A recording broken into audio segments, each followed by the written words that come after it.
Welcome to Like a Doss, the podcast where Ronnie Doss will share with you insights around life, legacy, and leadership.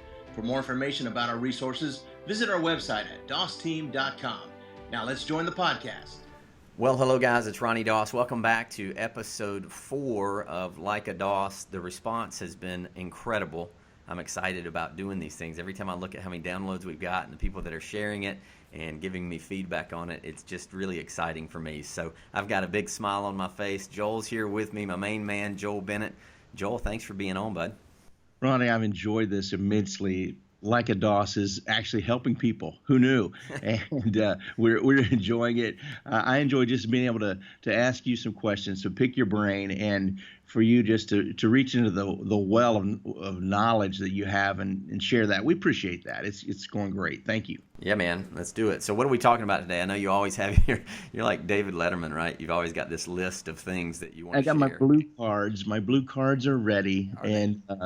I actually want to talk today about lots of aspects of health. I've got a lot of people that I'm with, and I was speaking with someone just yesterday about he's actually younger than me and suffered a heart attack, and I'm like, oh my gosh, that means I'm in the zone if he is. Mm-hmm. And I want to talk about some physical health. Now I know you're not a doctor, but you know how to take care of yourself. I've seen you, I've watched you, and I know that you know what to do.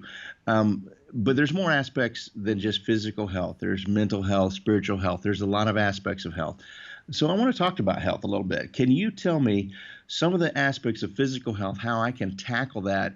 And no matter what age we are, no matter what age, we've got young people listening, we've got older people listening. And can you tell me, how can I start making my physical health better?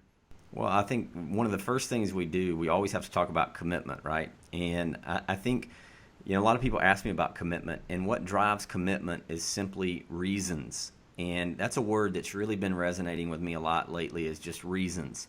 And, when I talk to people that aren't taking care of themselves, I think they haven't focused on the reasons why they need to be healthy, and really the people that they may be taking from very unconsciously if they're not taking care of themselves. One of the things is you know well, my wife Jennifer, very fit, trains very hard, as anybody that I know. And, she keeps up with my daughter Addison and Kennedy like nobody's business. And, I run after her and I'm like, man, you guys you're nonstop. But Jennifer keeps up, and I think it allows her to be a better parent, to be more present with them, to be able to do the things with them that they always seem to want to do, which is high energy, running around, playing in the backyard.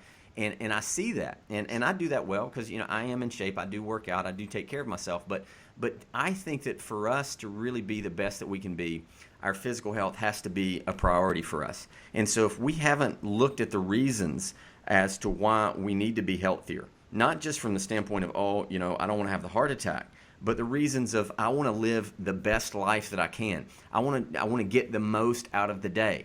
Jim Rohn used to say, don't just get through the day, get something from the day. And it's hard to get something from the day if you're dragging, if your energy levels are low, if you're just not in the zone or in the space, so to speak, of giving it your all. And, we'll talk maybe a little bit about this, but, willpower is a big thing. And a lot of times people don't understand how important willpower is. And people, talk about creating a to-do list that, I've got to be disciplined in all these different areas. And those things are important. But you've got to understand the impact of willpower in your life. And that you've got to almost imagine that you have a fuel tank of willpower. And by the end of the day, your fuel tank is run a little lower. It's more towards empty than it was at the beginning of the day. And you've got to learn to maximize your willpower. And that is figure out times during the day that are the best for you to get the most things done.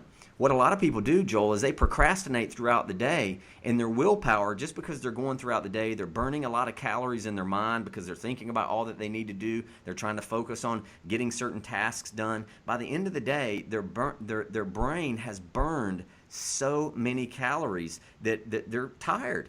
And so it's easier at the end of the night to lose your willpower, to stay focused on a diet, to stay focused on an exercise regimen or whatever, because you've burned so much energy throughout the day. But if we take care of our bodies, if we condition ourselves, condition our muscles, condition our mind, we can stay on a higher level, I think, of not just willpower, but just energy altogether.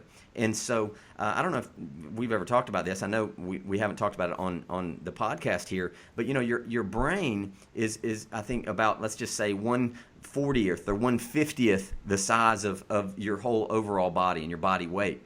But your brain actually burns more than 20% of the calories that you take in every day just from thinking and doing what it is that it does. And the frontal part of your brain, Joel, that really is around focus. It's on regulation. It's around handling and developing habits and really this willpower thing. It's a smaller part of your brain. And so the bigger part of your brain that handles breathing and your nervous system and all these different things, that burns up a lot of calories as well. And it pulls, the bigger parts of your brain pull the nutrients out of your blood.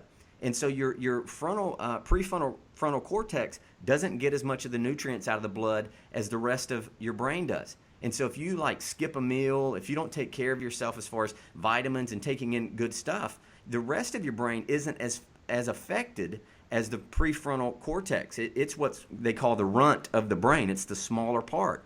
And so if you skip a meal, if you're not taking care of yourself, taking vitamins, supplements, and doing whatever, the part of your brain that's around focus, willpower, and being really determined to make good things happen is actually lacking.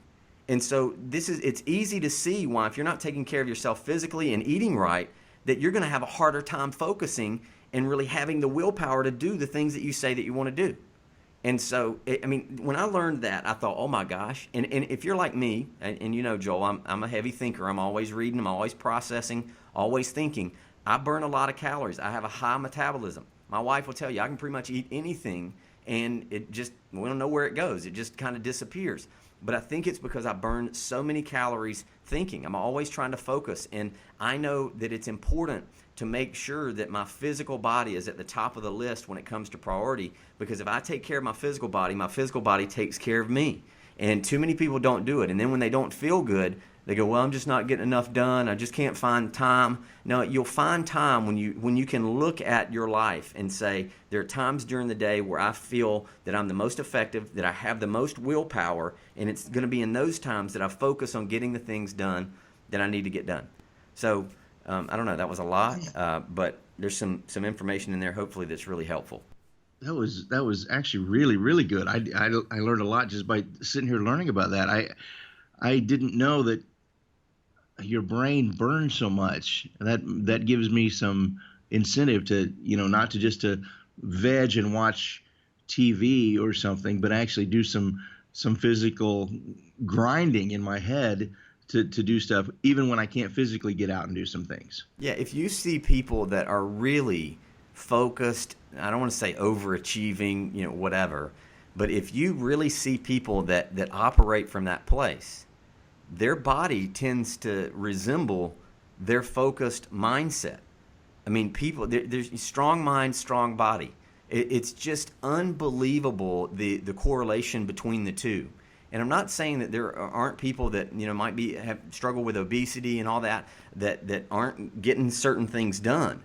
But I think that it goes way on the other direction when it comes to, if you want to take care of your life and take care of certain things throughout the day, you've got to make sure you're taking care of your body.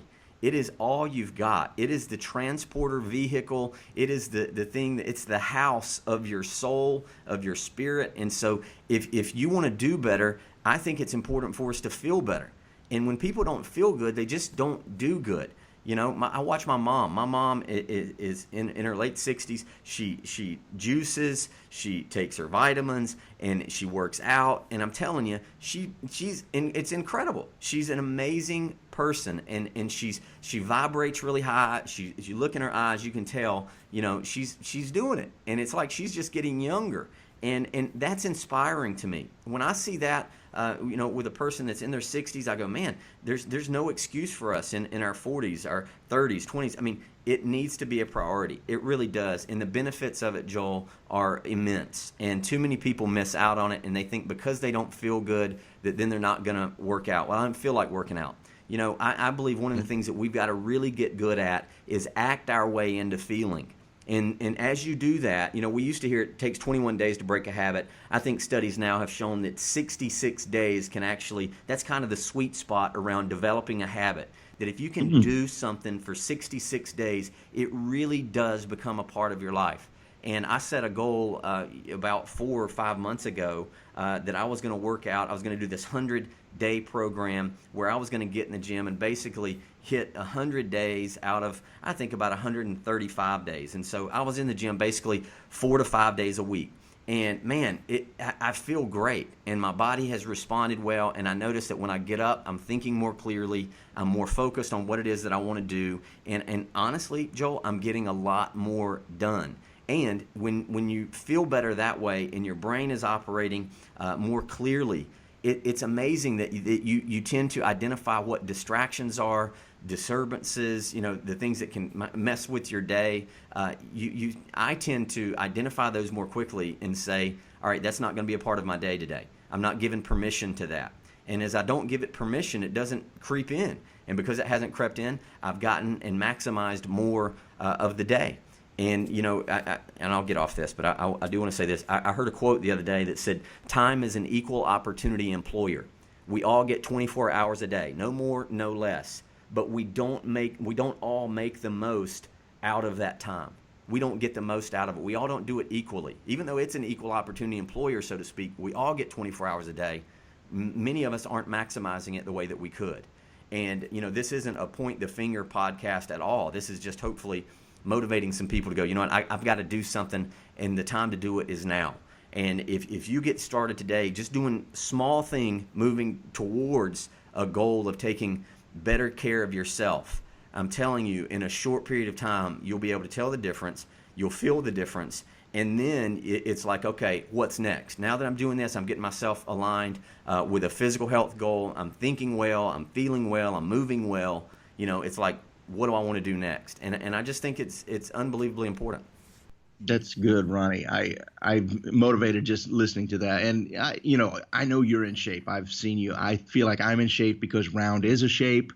No, I actually physically have been better, but there are times when I get on a run, like in my work, where I just, I'm in a place where I can't get to a gym or whatever.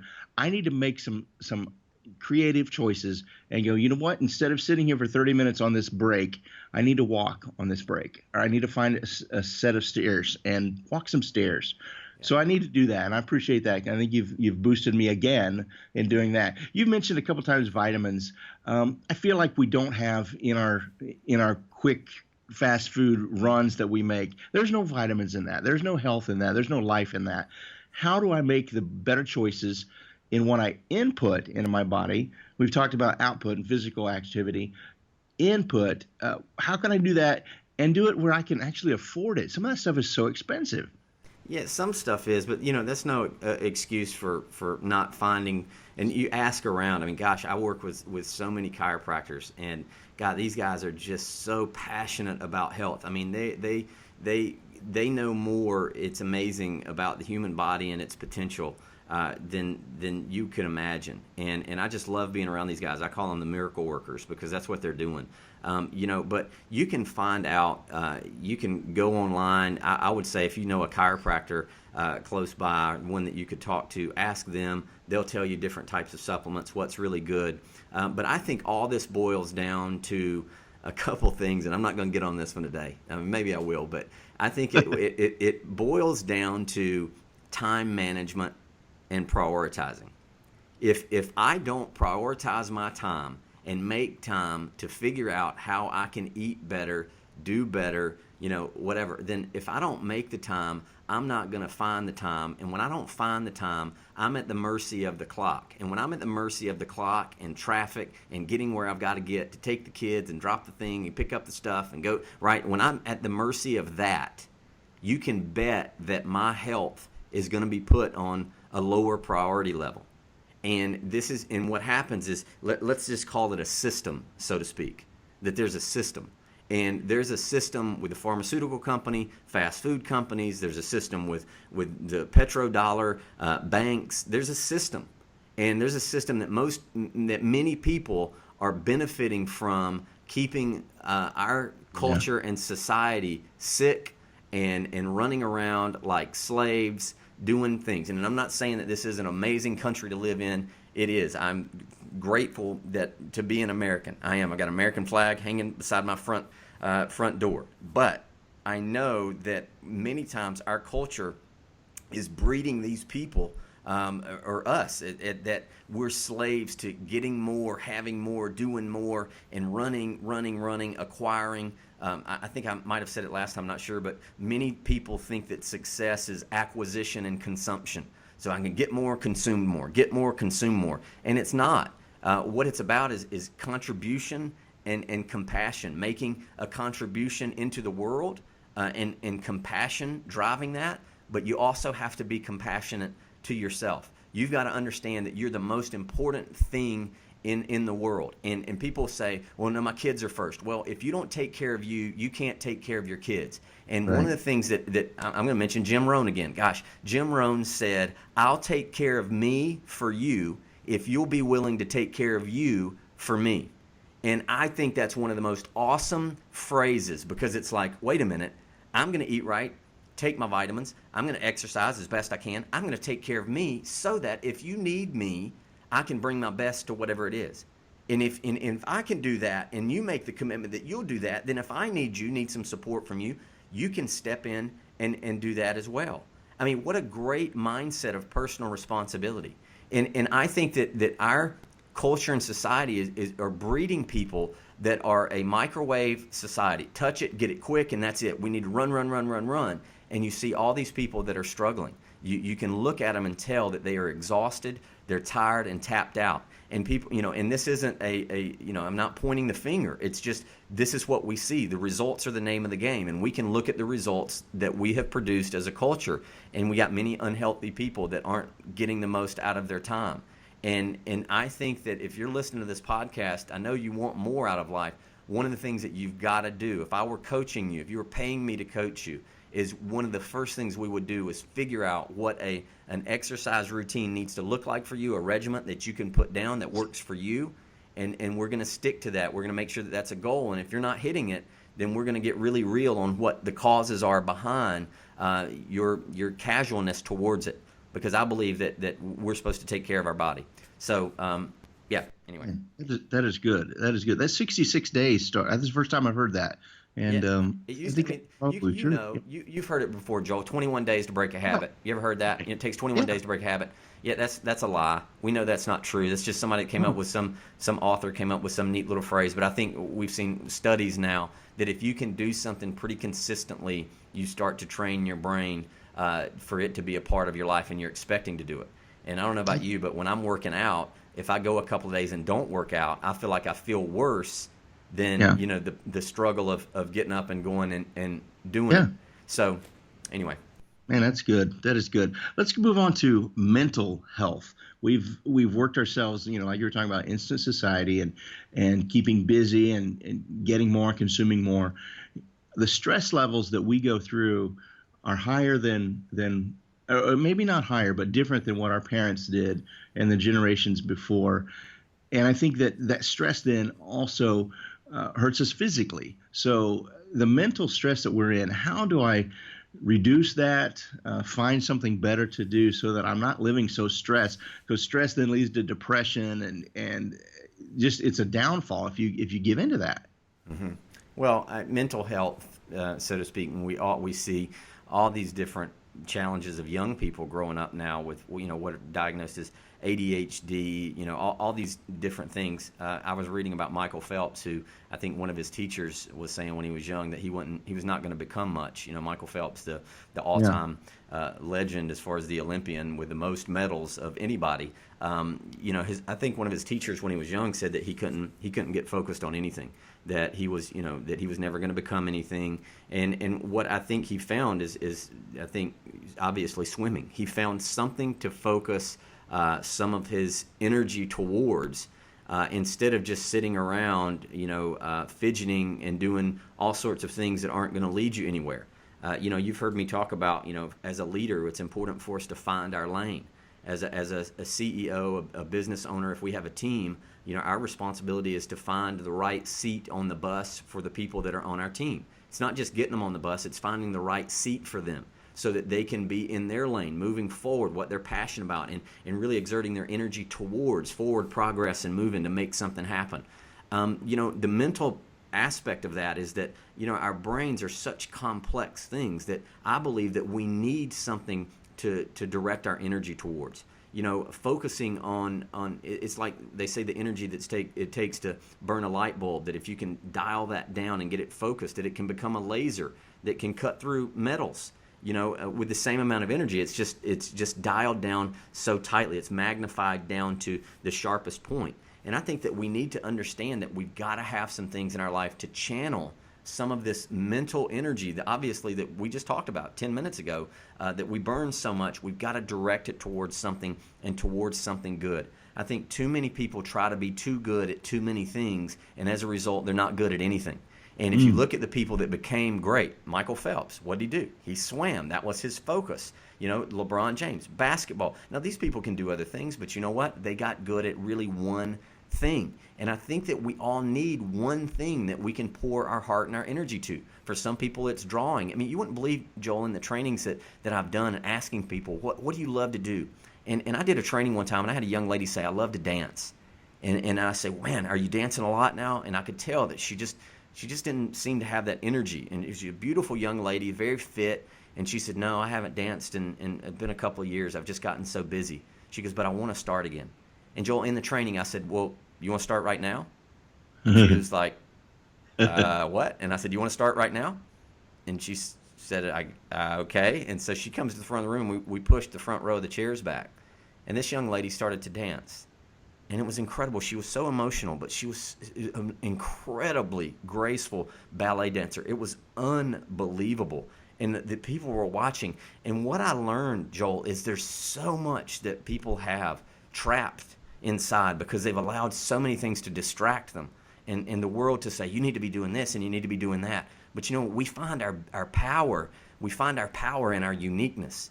And I believe that the universe tries to express things through us. And for us to really feel good and to mentally have good mental health, we have to allow what the universe that God created to pull from us, to be expressed through us, or else it's like mentally we're constipated and we're backed up and we're frustrated and we're bitter and we're resentful that we're not doing the things that we thought we wanted to do. And I've seen enough of that's why now I'm as passionate about helping people to move forward as anybody I know. I'm just passionate about it because I see the beauty of the human spirit, and a lot of times it's hidden within people because they've tried to put too many things on their back. They've tried to do all these countless things. And I think that if we can get really good at deciding what are at least one thing or at least one or two things that we're going to make sure that we try to do on a day-to-day basis, that we're going to get done, and that's a focus. That as we do that, we feel more expressive. We feel more, like we're purposeful. It's like an artist. An artist needs to paint. They need to draw. They need to do what they do to get that out of them. And I think that we all have a responsibility to figure out what that is within us. And, I think sometimes to find it, you just got to be willing to get really quiet. Go off into the woods and just get somewhere away from all the distractions and all the noise, and just get quiet with yourself. Do some praying and some meditating and just allow that small voice to speak to you. And once you hear the small voice, some say that the small voice of God, that still small voice, when you hear it, you've got to be willing to write it down, put down a goal, so to speak, and then be willing to take some action on it. Because as you start taking action, man, that's how we build that momentum. And the next thing you know, after, a few weeks, now you're moving forward, you feel better, your energy's higher, and people can tell. And when they get around you, they feel better, and it inspires them to do the same. And so I think I hope that answered your question. I know that was a lot, but I hope that kind of answered your question. It certainly did. It certainly did. The laser focus makes a huge difference because we're pulled in so many different directions. Trying to meet the needs of every person around us instead of first focusing on we need to focus on first. And I think you've answered that very well. I think also that we need to realize that our contribution and giving is so much more important than our getting. We oftentimes get spun out of control trying to get, when what makes the difference is how we're giving and how we're blessing other people. And in that, your mental health grows. Yeah. I do this little thing really quick, and then we can move on. But I've done this little exercise before where I picked up a chair, and I had someone who talked about one of their challenges is they're carrying a lot of everybody else's problems, drama. And sometimes people will use that just to have a martyr story, to not have to focus on their own life and get disciplined. And that's just the norm. We all have stuff, but sometimes I have done this exercise where I pick up a chair and ask somebody to hold the chair. And I remember this young lady was standing in front of the room. I had her holding this chair. And I said, would you hold that for me? And she said, sure. And I said, would you also, now that you have that, could you just grab that little sheet of paper over there and hand it to me? And she walks over, and she can't do it. She's holding this chair. It's pretty big and bulky. And I said, I just need you to hand me that sheet of paper. And she's holding this chair, and she can't. And I said, do you see that by you holding on to all this stuff, you can't even do the simplest of activities, which is just to pick up a small sheet of paper to hand to me. And you say you want to help me. You say you want to be compassionate and kind and a leader that wants to make contribution. I can go grab it myself, but if I ever needed you to grab that, you'd have to lay down all this stuff you're holding on to be able to pick that up and do the smallest of functions. And it's like, whose stuff are you carrying? Who sold you the bill of goods? Is it this kind of the system? I told you we weren't going into it. Is this system that you got to have more, drive more, live more, be more, bigger is better all the time, and that you're always chasing it? Always chasing a little bit more applause, trying to get one more like on social media, one more whatever, because that's just a brain condition. There's nothing wrong with you. It's just that your brain has adapted to that way of thinking. And a lot of times, if we've been carrying so much stuff for so long, we think that's the way to do it. And then if we let go of it, that makes us a bad person, because now I'm not carrying all this emotion for everybody else's problems. Now, everybody else is responsible for their own well-being. It doesn't mean we can't help one another out, but personal responsibility is at the core of it. And this goes back to the physical health thing we talked about with our mental health. We've got to do the things necessary to make sure that we're okay. And if we're holding this chair of stuff that was somebody else's because of some story that we created out of all that we've seen, it's time to put the chair down, man. It's time to put the chair down. Wow, that's good, man. We're running out of time. Time flies by when we're doing this. I really want to get into some more with spiritual health, but we'll get into that more on a later date. Thank you, Ronnie. This has been incredible. Do you have just one little nugget that you can leave people with today? I think that creating success in your life, a lot of people see, and say it's not a sprint, it's a marathon. And that is true. Life can be long. In the sense that, we want to create success, sow seeds, and give the seeds time to produce fruit, and we got to continue working. Look, life can be long if we look at it from certain standpoints, but I think we need to remember, yes, life is like a marathon in that sense that there's a long way to go. But I think that what we need to get control of is the short sprints. And the short sprint is like, okay, where can I sprint towards today? I'm not going to worry about tomorrow yet. I'm going to worry about sprinting today. I'm going to get myself into a place where I'm ready to go take some action. I've got an hour. What am I going to do? And, hopefully I've got a day planned out. But, to look at it this way and go, hey, I'm going to focus on the sprint. And I'm going to sprint towards the gym, sprint towards doing something. I'm going to sprint towards getting out and getting quiet, meditating. I'm going to run towards it with this time that I'm going to maximize this time. I'm going to sprint towards it. I'm going to give it all that I've got. I'm going to use the reasons and the passions that I have for life. Think about those to fuel me up, to get me in a place where I'm ready to do something. And if I can sprint towards something today, and then tomorrow decide to do it again, and then the next day decide I'm going to do it again, and then get in this habit of sprinting towards these things and thinking about what I want, and having things, really what's very helpful, have something in front of me that reminds me of what's possible for me. If I can sprint towards that, then you know what? I'm developing a habit. And over time I develop a habit, and the next thing you know, it's like, man, I've worked out, 4 or 5 times this week. Wow. Man, let's keep it going. And then you do that, and then it's like, man, I've read, 3 or 4 or 5 times this week. I took time to read. I'm going to, approach it kind of like a sprint and say, I'm going to make the most of this time that I've got right now, instead of going, oh, I'll get around to it. And if we put off the thing that we need, we know that we should do or could do at the beginning of the day, and it lingers in our mind. This goes back to what we talked about burning the calories in our mind. We're burning calories. Our willpower, tank, our fuel tank is getting lower throughout the day. That's why people have the midnight snack that are on a diet, because at the end of the day they're tired and their willpower goes away. And they're like, oh, it doesn't matter. There's times during the day when we really need to maximize that. So sprint towards what you want today. Get after it. Decide what that's going to be and do it. And don't take no for an answer. Make it happen. Make the time. If you don't make time, you won't find time. Make the time to take care of you, and good stuff will happen. I'm sprinting with you, buddy. Thank you. All right, man. Thanks so much, Joel. And thank you, guys. Hope you enjoyed today. Look forward to talking to you again very soon. Bye-bye. Thank you for joining today's podcast. The Like a Doss podcast is released every first and third Friday of the month.